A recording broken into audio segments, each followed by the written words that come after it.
जी sir नहीं जी। Sir, आ गए हम। बिस्मिल्लाहिर्रहमानिर्रहीम अल्हम्दुलिल्लाह वकफ़ा बिल्लाहि वकील। हमारा आज का जो टॉपिक है जी, ये इस सिलसिले का आखिरी टॉपिक है मसल्स के हवाले से। और चूँकि सिलेबस की वर्डिंग थी मसल कंट्रैक्शन इन हॉलो ऑर्गन्स, हार्ट भी चूँकि हॉलो है, इसके अंदर स्पेशल टाइप ऑफ मसल्स हैं जिनको हम कार्डियक मसल कहते हैं, जिसकी तफसील आपके सामने पड़ी हुई है, नज़र आ रही है आपको। और इसके अलावा हम अभी हार्ट को भी देखेंगे और बाकी चीज़ों को भी। ये मैंने सामने इसलिए रख दिया है, आपने इसको बहुत गौर से देखना है। कार्डियक मसल फाइबर, याद रखिए जब मसल फाइबर का नाम हम लेते हैं तो उसका मतलब मसल सेल होते हैं। ये कार्डियक मसल सेल्स हैं। इसमें दो तीन बहुत खास चीज़ें हैं। यहाँ पे एक सिर्फ पॉइंट प्रॉब्लम कह लीजिए, इसने चीज़ों को लेबल नहीं किया। मेरे ख्याल में आप खुद पहचान लेंगे, इसको गौर से देखें। आपको इसमें धारियाँ नज़र आ रही हैं, स्ट्रिप्स नज़र आ रही हैं, जिसको हम लाइट डार्क पॉइंट कहते हैं। हार्ट मसल में भी है, स्केलेटल मसल में, सूत मसल में ऐसा नहीं था। एक पॉइंट चेक करें, ये क्या है, ये आप बताएंगे। आपके ख्याल में क्या लग रहा है? न्यूक्लियस। न्यूक्लियस है, बिल्कुल ठीक जवाब है आपका। ये क्या है जो ब्लू कलर में नजर आ रहा है? जस्ट गेस करना है, आप लोगों ने पढ़े हुए हैं, भूल चुके आप लोग।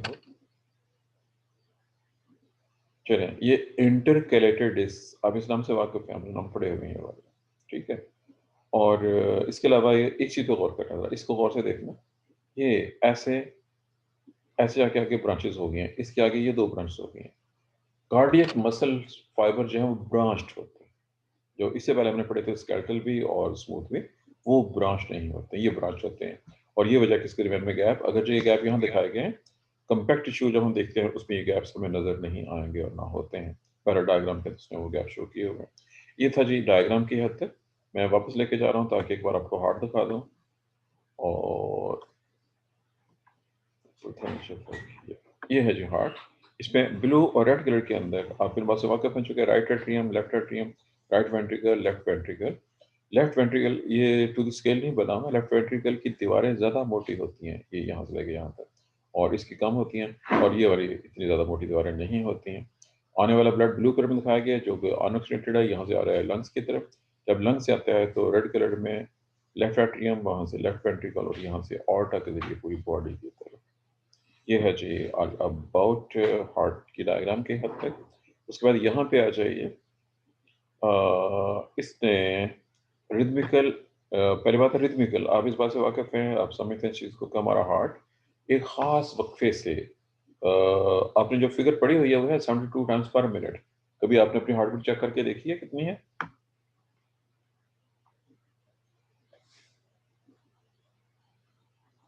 जी, किसी ने अपनी कभी हार्ट बीट चेक की हो?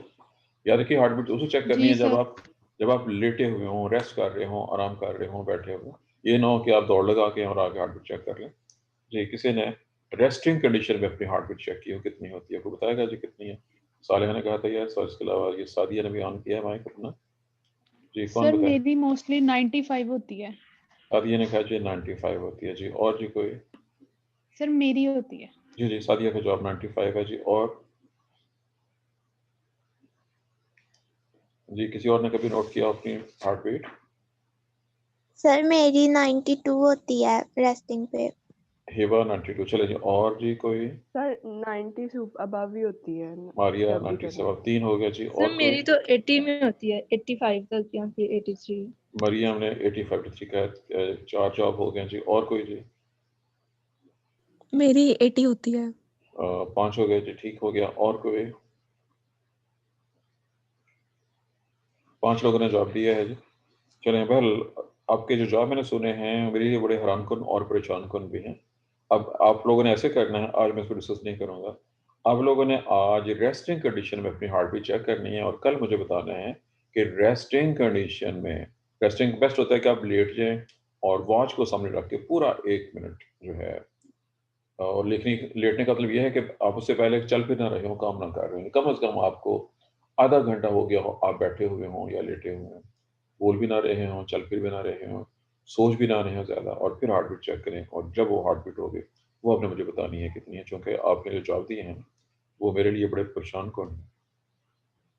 ये मैं अब डिस्कस कल करूँगा, चूँकि कल आप लोग दोबारा मुझे बताएंगे आपकी हार्ट बीट कितनी है। कल या परसों, चूँकि मुझे कल या परसों एक दिन आपका पीरियड को ऑफ करना है एक दिन के लिए। जी, बहर ये तस्वीर है जी, इसमें चूँकि कुछ नए लफ्ज़ हैं जो आपने नहीं पढ़े हुए हैं, बहरहाल अगर पढ़े हुए हैं तो आपको भूल चुके होंगे। एक्शन पोटेंशियल क्या दें, जो हार्ट के अंदर करंट पैदा होता है और हार्ट को बीट कराता है। आप चेक कर सकते हैं कि इसमें जो वैल्यूज़ हैं वो डिफरेंट है थोड़ी-सी। ये देखिएगा यहाँ पे जो स्पाइक पोटेंशियल है, वो तकरीबन 20 की रेंज के अंदर आ रहा है और इसमें भी प्लेटो मौजूद है। इसमें प्लेटो मौजूद है, प्लेटो की वज़ाहत आ गई। इससे पहले उसकी वेंट्रिकुलर मसल्स के अंदर जो करंट पैदा होता है उसकी वैल्यूज़ और उसमें भी थोड़ा-सा फ़र्क आपको इसमें नज़र आ जाएगा। बहरहाल ये था जी ऑल अबाउट द डायग्राम्स और मैं आपसे शुरू से करके आ रहा हूँ ताकि हम एक फुल क्वेश्चन को उसके मुताबिक डिस्कस कर सकें। और आप इस बात से वाकिफ़ भी हैं कि हमें इसको समराइज़ करना है। ये पूरा चैप्टर मुझे आपके सामने समराइज़ करना है। हार्ट के 2 या दोबारा याद रखिएगा, हार्ट की राइट साइड में ब्लू और लेफ्ट साइड पे रेड कलर का ब्लड। ब्लू जो है अनऑक्सीडेटेड को सर हमने करना सारा चैप्टर है। जी, चैप्टर एस में आपको बता चुका हूँ कि आएगा क्वेश्चन एक, इसमें क्वेश्चन एक ही बनता है सिर्फ हार्ट मसल की कंट्रैक्शन। लेकिन एमसीक्यू डालने वाला, शॉर्ट क्वेश्चन डालने वाला जहाँ से चाहे वो ही जंगल शेर और शेर और जंगल का बादशाह, वही वाली एग्जाम्पल आ जाएगी सामने यहाँ पे। 2 एट्रिया, 2 मतलब हमें सारा वेंट्रिकल। करना पड़ेगा। जी, नहीं, आप मेरी बात फॉलो नहीं करते हैं, मेरी बात फॉलो करें। मैं जो पढ़ा रहा होता हूँ, आप मेरे ना तो लेक्चर को गौर से सुनते हैं, इसका मतलब मैं फातिमा को कह रहा हूँ, मैं पूरी क्लास को कह रहा हूँ। आप लोग लेक्चर को गौर से नहीं सुनते, चीज़ों को नोट नहीं रखते हैं। जो मैं पॉइंट इशारा करता हूँ कि ये वाला पॉइंट है जो मैं ख़ास तौर पे बयान कर रहा हूँ, उसको अंडरलाइन कर लिया करें, निशान लगा लिया करें, रेड से मार्क कर लिया करें कि मैंने इस चीज़ को पॉइंट आउट किया है। वो ज़ाहिर है वो चीज़ होती है जो ज़्यादा इम्पोर्टेंट होती है किसी भी पॉइंट ऑफ व्यू से।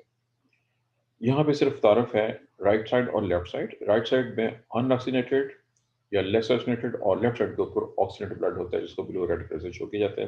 अपर 2 चैम्बर थिन वॉल्ड होते हैं, atria lower 2 chambers thick walled होते हैं। हाईएस्ट जो सबसे ज़्यादा थिक वॉल है वो लेफ्ट वेंट्रिकल की होती है। इसने चूँकि पंप आउट करना होता है ब्लड को।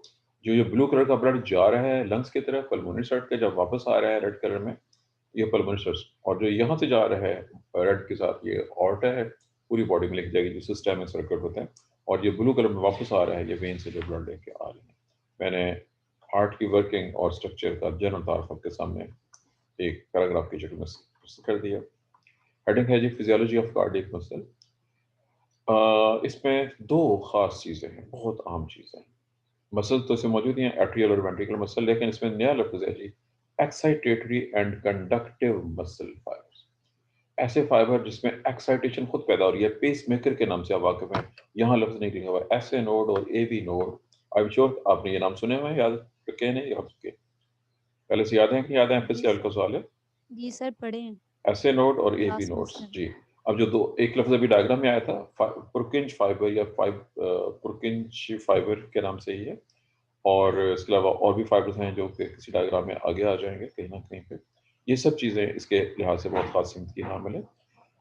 एक लफ्ज़ है टाइट जंक्शन, इसने लफ्ज़ इस्तेमाल किया है कंडक्टिव मसल फाइबर्स। ये टाइट जंक्शन का रिजल्ट है और एक सेल से दूसरे सेल में पैगाम तेज़ी के साथ मुंतकिल हो जाता है इनकी वजह से।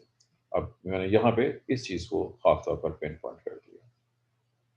आगे आ जाइए, फिजियोलॉजिकल एनाटॉमी जो मैंने तस्वीर दिखाई थी ये सारी वही वाली है। इसमें सिर्फ 3 ज़्यादा इंपॉर्टेंट लफ्ज़ चेक करें। पहला लफ्ज़ है कार्डियक मसल फाइबर भी स्ट्रेटेड होते हैं। पहला इंपॉर्टेंट, बहुत इंपॉर्टेंट, स्ट्रेटेड होते हैं फाइबर, आपने देख लिए हैं। और यहाँ पे लफ्ज़ इसने इस्तेमाल किया डिवाइडिंग, रिकम्बाइनिंग, डिवाइड भी होते हैं रिकम्बाइन भी होते हैं, यानी ब्रांच्ड, अंग जुबान इसको हम ब्रांच कहते हैं। ये इसकी खास वो थे, और ये इनवॉलंटरी होते हैं। ये लफ्ज़ यहाँ नहीं लिखा हुआ लेकिन वह अंडरस्टूड है। और जब स्ट्रेटेड का लफ्ज़ सवाल करते हैं कि ये स्ट्रेटेड है, इसमें धारी है, तो ज़ाहिर इसमें एक्टिनोमाइसिन की स्पेसिफिक अरेंजमेंट मिलती जुलती है जैसा कि स्केलेटल मसल। अगला पार्ट ये बाजार छोटा सा ही है लेकिन इंपॉर्टेंट है, सिंसिशियम। अब ये लफ्ज़ आप बहुत बार पढ़ चुके हैं, अब ऐसा ना हो कि कोई मुझे अब कह दे जी ये क्या होता है, बल्कि आपसे पूछूंगा कौन बताएगा क्लास में से, what is a सिंसिशियम?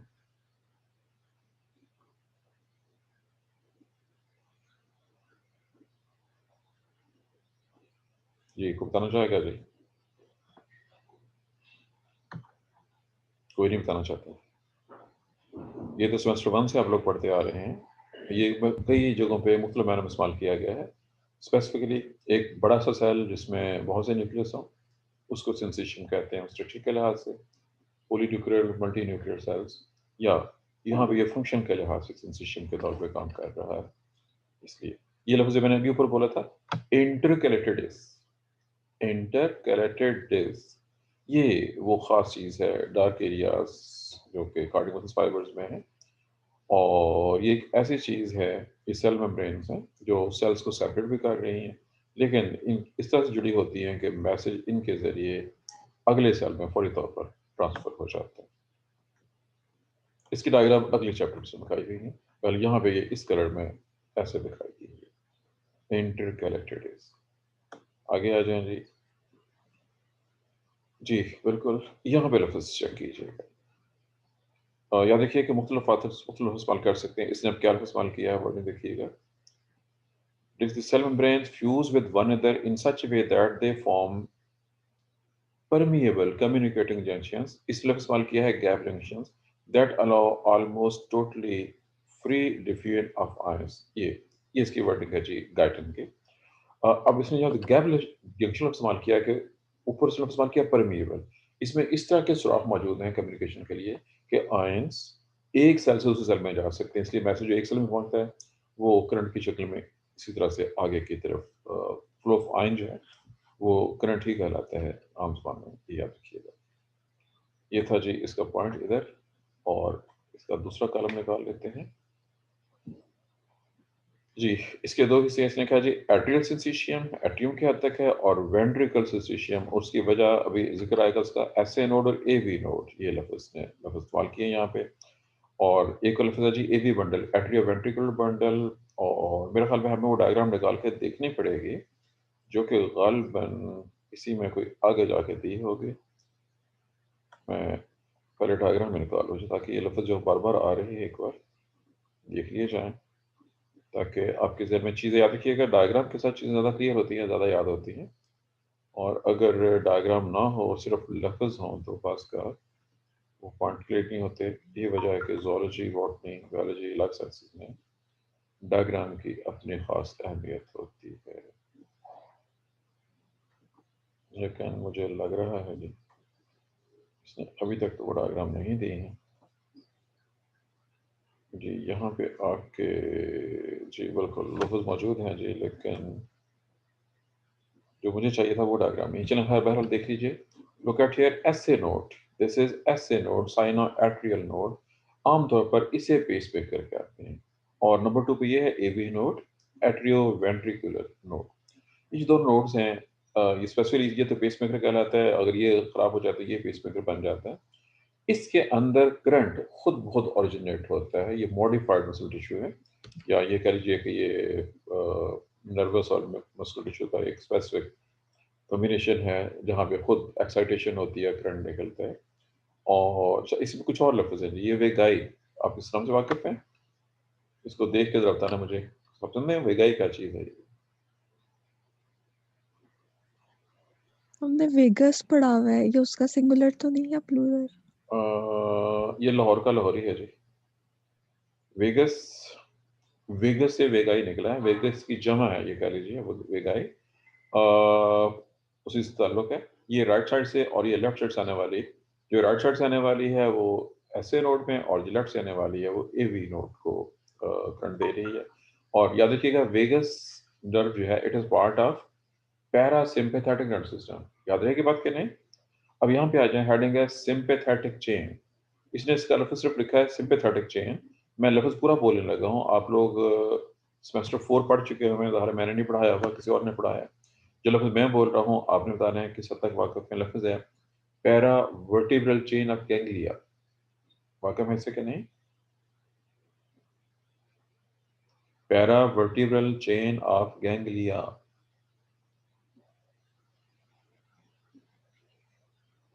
No answer नहीं फ्रॉम पढ़ा देम। हुआ। चलें ठीक है, इसका मतलब है टीचर ने सेमेस्टर 4 में आपको नहीं करवाया नर्व सिस्टम के साथ। It is part of nerve system, लेकिन चूंकि Miller is very multi book, जो चीज़ मिलर में नहीं है तो वो उसका मतलब ये नहीं ज़ूलॉजी में नहीं है। ये बेसिकली सिंपैथेटिक सिस्टम की चेन है। मैंने बेसिकली कहा इसका ज़्यादा हिस्सा सिंपैथेटिक सिस्टम पर मुश्तमिल होता है, और इसमें से बहुत सी नर्व्स निकल के हार्ट को कट करती हैं। ये दोनों भी हार्ट को कंट्रोल करती हैं, लेकिन ये सिर्फ उसको स्लो या फास्ट करती हैं। अब दिल के धड़कने का अमल ये खुद करता है, पेस मेकर, दिल खुद बहुत धड़कता है। ऐसा दिल जो खुद धड़कता हो उसे क्या कहते हैं टेक्निकल लफ्ज हार्ट के हवाले से, किसी के नॉलेज में हो, किसी के इल्म में हो, ऐसा दिल जो खुद धड़कता है, जिसको धड़कने के लिए ब्रेन की जरूरत नहीं होती, वो दिल क्या कहलाता है? जी कोई जवाब आएगा जी? इनवॉल्वरी ऑर्गन। सवा का जवाब गलत है जी। और कोई जी जो खाली तुक्का से हैं, साइंस में तुक्का कम चलते हैं जी, और तुक्के ना लगाया करें बल्कि जवाब देने की कोशिश किया करें। चलें यहाँ पे मैं कुछ डायग्राम दिखा रहा हूँ जी आपको। ये ग्रीन कलर के अंदर इसने दिल के अंदर मौजूद कुछ नर्व फाइबर्स को दिखाया हुआ है। राइट और लेफ्ट साइड पे इसने लफ्ज़ इस्तेमाल किया, लेफ्ट बंडल ब्रांच और राइट बंडल ब्रांच। इसने ये लफ्ज़ इस्तेमाल किए हैं, ये राइट साइड पे और ये लेफ्ट साइड पे जा रही है, और ये एवी नोड से निकल के जा रही है वेंट्रिकल के अंदर, और ये इंटरनोडल पाथवेज हैं जो कि ऐसे नोड से एवी नोड तक जा रहे हैं। ये वो 3 मुख्तलिफ रास्तों से पैसेज यहाँ तक पहुँचा है। अब इसने इनको जिन नामों से दिया, याद रखिएगा कि ये प्रॉब्लम है। एक प्रॉब्लम क्या है कि टाइम के साथ साथ बाज़ औक़ात चीज़ों के नाम चेंज हो जाते हैं। यहाँ भी ऐसा ही हुआ है, इनके नेम्स चेंज हुए हुए हैं। चेंज होने का मतलब ये है कि मुख्तलिफ किताबों के अंदर आपको मुख्तलिफ नेम मिल सकते हैं। ये डायग्राम इसमें बड़ी करके दिखा दी गई है। ये एवी नोड है और ये उसके आगे उसके आगे इसकी जो पोर्शन और उसकी ब्रांचेस हैं जो कि राइट और लेफ्ट बंडल ब्रांच के नाम से इसे दी हुई हैं। मैं देखना चाह रहा था कि इसने बंडल ऑफ हिस का नाम जो है दिया हुआ कहीं पे, लेकिन मुझे यहाँ पे नहीं मिला है इसके अंदर। रीज़न ये है कि एनाटॉमी में ये चेंज आ रही है। बहुत से पुराने नाम जो साइंटिस्ट के नेम पे थे, वो नाम चेंज करके उनको जनरल नेम्स में कन्वर्ट किया जाता है। अब ये देखिए कि हर जगह पे राइट लेफ्ट ब्रांचेस का जिक्र कर दिया।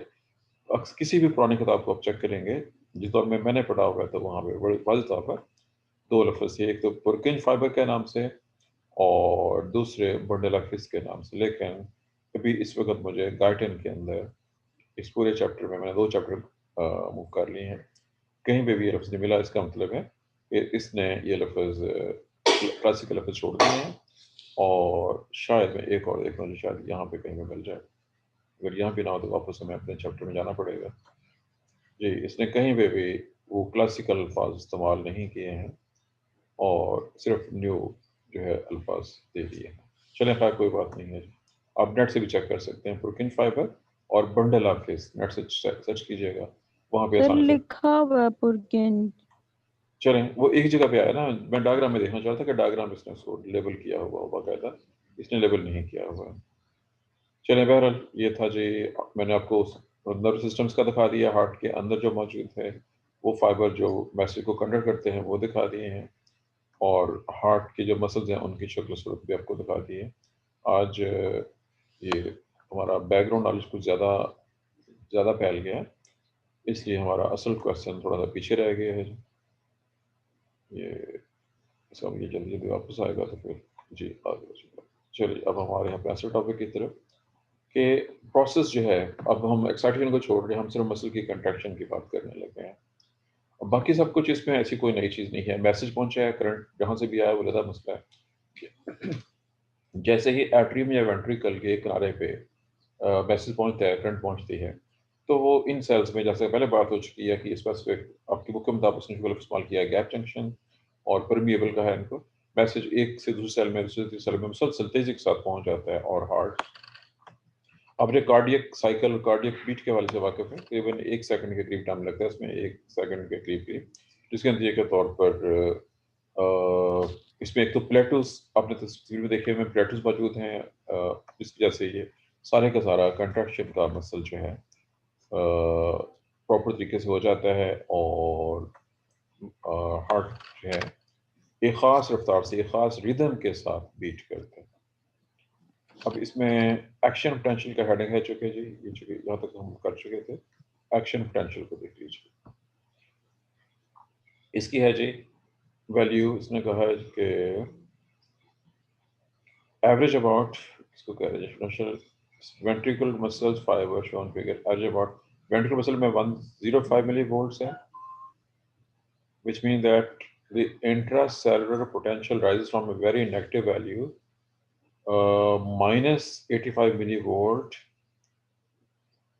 between beats to a slightly positive value about plus minus 85 से प्लस 20 के दरमियान में तकरीबन 105 मिली वोल्ट का डिफरेंस है। इतना फर्क है इसके आरएमपी और एक्शन पोटेंशियल की वैल्यू के अंदर। एक इम्पॉर्टेंट पॉइंट, डीपोलराइजेशन का अमल स्पाइक के बाद 0.2 सेकंड तक रहता है, जिसकी वजह से प्लेटो, चूंकि प्लेटो ऑलरेडी एक्सप्लेन हो चुका हुआ, डीपोलराइजेशन जो है इतनी देर के लिए होती है जिसकी वजह से प्लेटो, जिसकी तस्वीर ऊपर भी आप देख चुके हैं, हम आगे फिर आ रही है। और अगला पॉइंट, इस प्लेटो की वजह से वेंट्रिकुलर कंट्रैक्शन जो है वो 15 गुना ज्यादा लंबे अरसे के लिए है स्केलेटल मसल फाइबर के अंदर। ये आपको पॉइंट याद होगा, ये स्मूथ मसल के अंदर भी ये पॉइंट मौजूद है, कार्डियक मसल में भी बिल्कुल वैसे ही है। उस प्लेटो के होने की वजह से जो कंट्रैक्शन का टाइम है वो बहुत ज्यादा हो जाता है। ये आगे इसमें ये चीज़ें बहुत ज़्यादा एक्सप्लेनेशन है, इसकी आपको ज़रूरत नहीं है। हमें यहाँ जो इम्पोर्टेंट पॉइंट है उनको देखते जाइए। यहाँ पे देखिए जी, एक्शन पोटेंशियल जो हमारे स्केलेटल मसल है उसमें सोडियम आयन का जिक्र आप आगे बढ़ चुके हैं और फास्ट सोडियम चैनल का जिक्र भी हो चुका हुआ, उसके ज़रिए सारा कुछ वहाँ पे ऐसा हुआ था। अब हमने यहाँ पे देखना है कि कार्डियक मसल में क्या हो रहा है। Action potential number 1, opening of 2 types of channels. एक है जी फास्ट सोडियम चैनल जैसे कि ऊपर थी, और दूसरा है another entirely different population of slow calcium channels which are also called calcium sodium channels। ये पॉइंट ऑफ डिफरेंस नोट करने वाली चीज़ होती है जो कि बहुत खास कीमत की हामिल है। 2, और ये जो कैल्शियम सोडियम चैनल्स हैं, स्लो चैनल्स,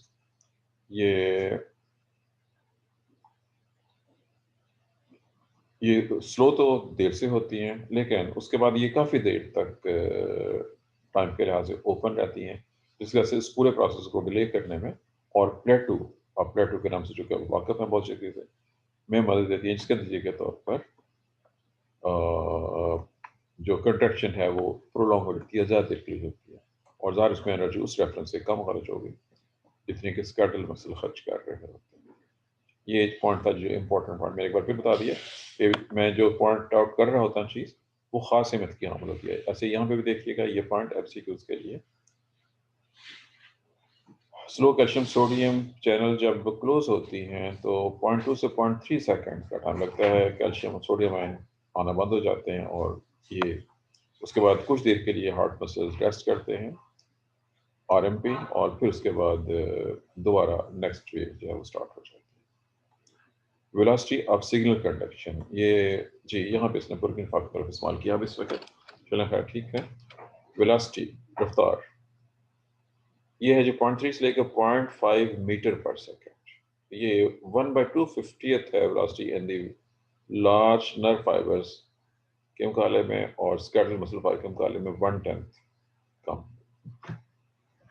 इनकी वेलोसिटी कम है हार्ट मसल्स के अंदर नर्व इम्पल्स के, और ये दोनों से कंपैरिजन किया है कि स्केलेटल मसल फाइबर में और अदर मसल फाइबर में जो है उसके मुकाबले में ये तकरीबन इतनी है। ये एमसीक्यूज़ के हवाले से।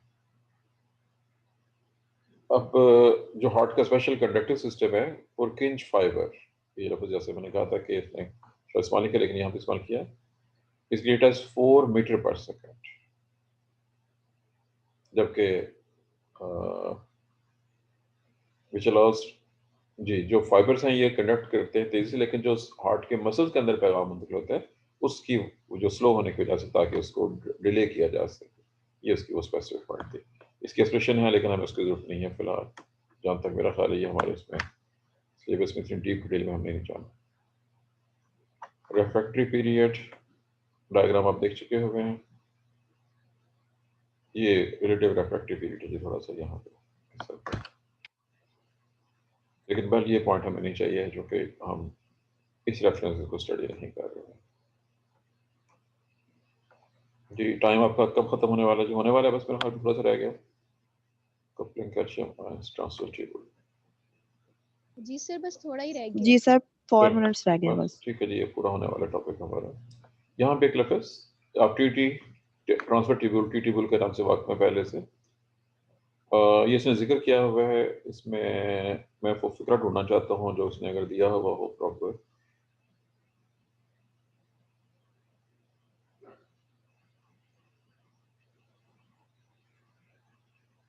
जी, यहाँ भी बिल्कुल ऐसी है। टी ट्यूब्यूल के जरिए सेल के अंदर मैसेज मुंतकिल होता है, जैसा कि स्केलेटल मसल में था, लेकिन आपको याद होगा स्मूथ मसल में टी ट्यूब्यूल्स मौजूद नहीं होती हैं। ये दो चीज़ों का सिमिलरिटी और एक चीज़ का डिफरेंस, बस ये एक ही फिक्रा यहाँ पे कॉमन जो था, जो मैंने आपको बता दिया है जी। और इसका जो फ़ायदा है नीचे आके कहीं पे दिया होगा इसने, कार्डियक मसल स्मूथ फाइबर्स का diameter 5 time as great as that of the skeletal muscle fibre. इसका मतलब है कि उसका वॉल्यूम 25 गुना ज़्यादा है। ये एमसीक्यूज़ के पॉइंट ऑफ व्यू से ज़्यादा इम्पोर्टेंट फिक्रा है, और इसमें बहुत से कैल्शियम आयन डिफ्यूज़ होकर वो आगे जो अपना काम है वो कर सकते हैं, इसकी वर्किंग के लिहाज से। बस ये इसमें से दो फिक्रे इंपॉर्टेंट थे जो मैंने निकाल दिए। ड्यूरेशन ऑफ कंट्रैक्शन, ये रिपीटिशन है, पीछे भी जिक्र मौजूद था। जब पैगाम पहुंचता है उसके आने के चंद मिली सेकंड के बाद एक्शन पोटेंशियल शुरू होता है।